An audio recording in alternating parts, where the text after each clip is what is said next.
The Labour left has a problem. For the first time in its history, it must manage a succession for the Labour Party leadership, a problem it has never had before. It is battered and bruised. 2015, its greatest triumph. The election of Jeremy Corbyn seems so long ago. The energy, enthusiasm and sense of destiny they had in this room on the eve of their hero's election may now be receding.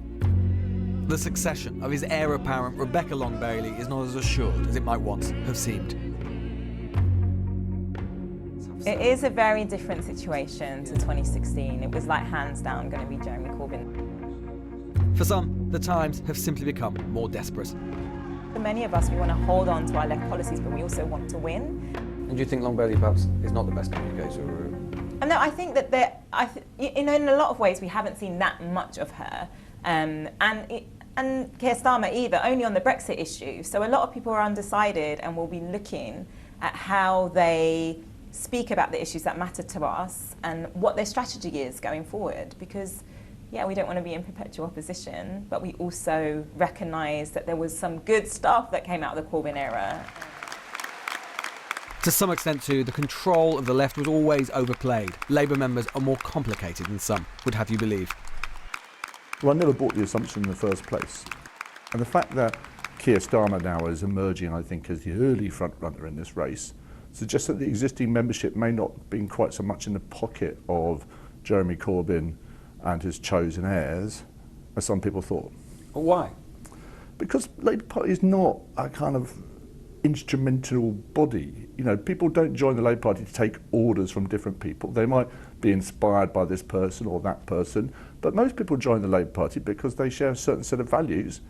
And also, I think most people join the Labour Party because they want to win elections.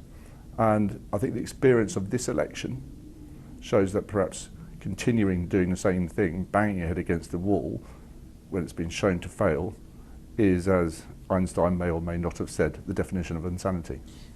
The left still has great organised strength in local parties and among part of the unions. If Long-Bailey can secure them, especially the support of Unite, it will be invaluable. I think Unite have got data, and data does drive a lot of these things. So they have a list, I'm told, of about 100,000 people from the last leadership election who will sign up as affiliated supporters. Now that's quite a heavy weight just to chuck into this equation. So I don't think the early lead for Keir Starmer is something that will necessarily stay. Things are more complicated now in other ways. Back in 2015, Corbyn stood out partly because of the clarity of his message, partly because the left was the only wing of the party untainted by defeat. I wasn't that interested in politics before, and he's re-engaged me quite a lot. That's no longer the case, and Long-Bailey doesn't have Corbyn's charisma nor cachet. But perhaps it doesn't matter. Intellectually, the left is embedded in the party as it has rarely been before. Broadly, the agenda has shifted within the Labour Party, and I think that's the most telling part. You know, nobody's arguing against public ownership. Nobody's arguing against putting more money into public services now, or to keep a kind of level of austerity. Nobody's arguing about we need to be more careful about social security and being cautious about that. That's, I guess, if you like, the legacy of Corbynism, if you put it like that, is that there is that wide variety of kind of left-wing voices within the party. I mean, 3 candidates, I would say, running for deputy leader at the moment are broadly left-wing. And that is the point. The left has moved on. It's in a different place as a movement no longer young. To some extent, it is a victim of its own ghosts. There are many differences between now and then, but perhaps the most fundamental one is this. In 2015, Jeremy Corbyn was the insurgent candidate. He was running against the establishment of his own party. Today, the left are the establishment of the Labour Party. They control virtually every lever of power. How can Rebecca Long-Bailey or the left run against themselves? How, after all this time, can they continue to be the change? This contest is in its earliest days. No halls like this have yet been filled for anyone. There has been but one poll of members. But the fact that it feels competitive tells its own tale. The party, for the first time since 2015, is at a fork in the road. Well, that was Lewis Goodall, and we'll speak to all our Labour MP panel in a moment. But first, Clive Lewis, the MP for Norwich South, is standing for the Labour leadership and joins me now. Clive, I asked Emily Thornberry last night how she would define Thornberryism. So I extend you the same, Kirsty. What is Lewisism? What It doesn't have quite the same ring. It's not catches yet, in. Not maybe. yet. I think Lewisism is about brutal honesty and about the fact that we are facing a crisis of democracy and social democracy, and that ultimately, if we want to transform this country, we have to transform ourselves as well. And that means asking some tough questions about what kind of party we want to be and what country we want to lead. And a lot of people were talking there about, I think one of the interviewees was talking about doing the same thing over and over and expecting a different outcome. It's definition of insanity. I think what he was talking about was perhaps the last 4 years. Speak to some people on the left, and they will perhaps say, well, now isn't the time for our party to swing back to the right, to throw black and ethnic minority voters under the bus, to become more socially conservative. We try to appeal to our so-called heartlands. And I guess the point I would make is that actually this has been going on a lot longer. If you think since 1918, there have been 28 general elections. That's a lot longer. That is a lot longer. What I would say is that since 1918, there have been 28 general elections. We have won just 8 of them as a Labour Party. And if the rules are broken, if they're stacked against you, change them. It is fundamental. Yeah. So changing the rules, that's going to be probably something, if you're talking about electoral reform, that is not going to happen in this Parliament. So let me just ask you to focus on Labour and that brutal honesty.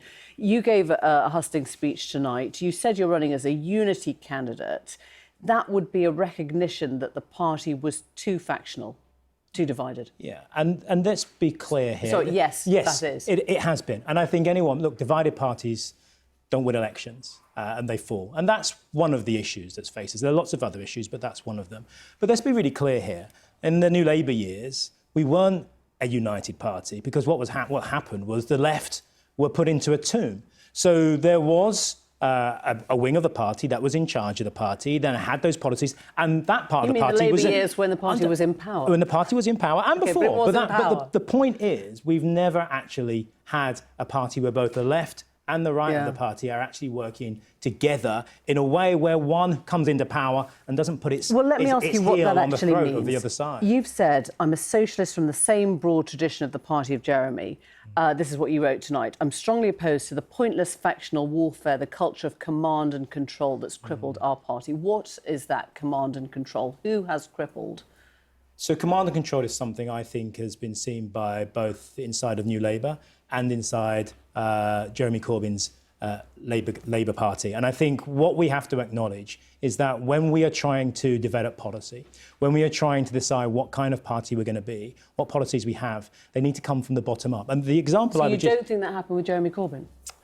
I think it could have been done better. I think one of the things, the promise of 2015 and 2016 was that we would democratise our party. One of the big things, the campaign for Labour Party democracy, which was a supporter of Jeremy... So where did it come from then? Where did policy come from if it wasn't from the bottom? Well, I think obviously we faced 2 general elections and they weren't within a 5-year period. So that meant automatically that much of the kind of policy discussion and discourse wasn't able to take place. But nonetheless, as a party, we have a long history of having top-down policy making. And you think he enforced that?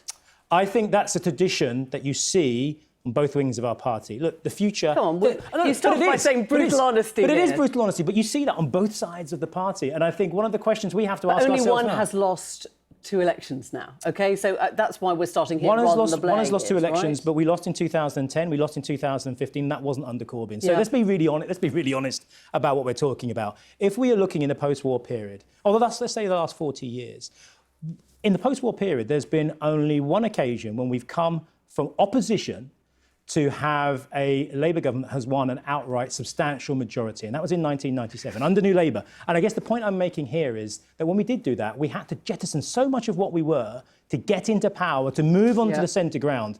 And that, I think if we're going to do that again now, simply to be able to triangulate on where we know Boris Johnson is going to go on nationalism and patriotism and xenophobia, then I don't think that's the solution. I want specifics, because this is your language, and you've said as a party we face a choice. Do we triangulate and attempt to mimic right-wing frames, or do we champion around migration, or do we champion the benefits of internationalism and build solidarity? What is championing the benefits? What does that mean?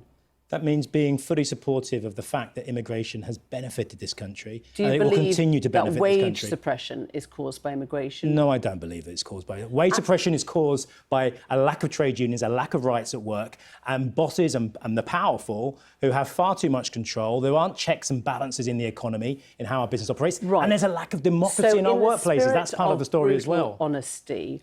Are you prepared to go into strong leave areas, tell people around the country that may blame immigration for their lot, that they are wrong? We have to. Because if people want to have scapegoats of migrants, then we as a Labour Party, yes, we have to listen, but we also have to lead. I didn't join the Labour Party to triangulate on racism. I didn't join the Labour Party to allow xenophobia and anti-immigrant rhetoric to dominate our politics. You voted for Brexit because you thought immigration was to some people did, but let's really. No, I'm just saying, if you are prepared to say that, to leave parts of the country, that they're wrong. Well, let's just wind that back a second. What I'm prepared to say to those parts of the country, there's a lot more that unites us. There are things which we have in common. There are institutions. There is what it is to be British, which unites us. And it's those positives that I would want to talk about. There are people in this country who feel that immigration is a bad thing, who would perhaps, by any stretch of the imagination, be called racist. Those people exist in this country. We know there's structural racism within our society. I don't want to lead a political party which triangulates structurally racist to your mind. You said last March Leave was an inherently right-wing, deregulatory and racist project. If you can't accept that, then there really is little to discuss. Do you still believe that? There were elements of that project which were right-wing, and there were elements of that project which were racist. There's no two ways about it. Look, you had a Conservative Party that has run roughshod over the rights of black people. You have the Windrush scandal. You have black people who are being taken out and pushed out of this country for no other reason than being black. And you have a party which has been quite happy to use dog whistle racism throughout the Brexit campaign. So now that was a reality of where we faced. If there are elements of that project that was racist, and if people voted for that project, isn't it inherent in the logic of your statement that those people might be racist too? Are you prepared to say that in the spirit of honesty? There are racist people who voted for Brexit, but there are also lots of people who voted for Brexit. Some of them my own family who voted for Brexit. But you said it as a project. You said the Brexit project. So the right-wing and racist. So the Brexit project had a number of components to it, and one of them was racist. Some of it was about taking back control, and I want to just touch on that very quickly if I can, because I think one of the things that we're seeing at the moment is that so many people in their lives feel that they have no agency and no control. That hasn't happened in just the last 10 years. That's been something that's been going on for 40 years, where we have no control over our school children's education, where local economic partnerships, millions of pounds of our taxes, we have no say over. That's done at work. Trade unions emaciated, our rights at work taken away. So this is also about, and this is also an issue where about you are on immigration, for people. Because I'm wondering how you can be a leader to people who voted Leave, and maybe you'll explain to me that you can. If you were Prime Minister in 5 years' time, would you be pushing then for closer alignment? Would you be pushing to rejoin? Would you be pushing for the customs union, the single market? Would you be pushing to up the number of people who come into this country through migration? The first task of the Labour Party over the next 5 years is to make sure that we decide what kind of country we're going to be once we leave the European Union.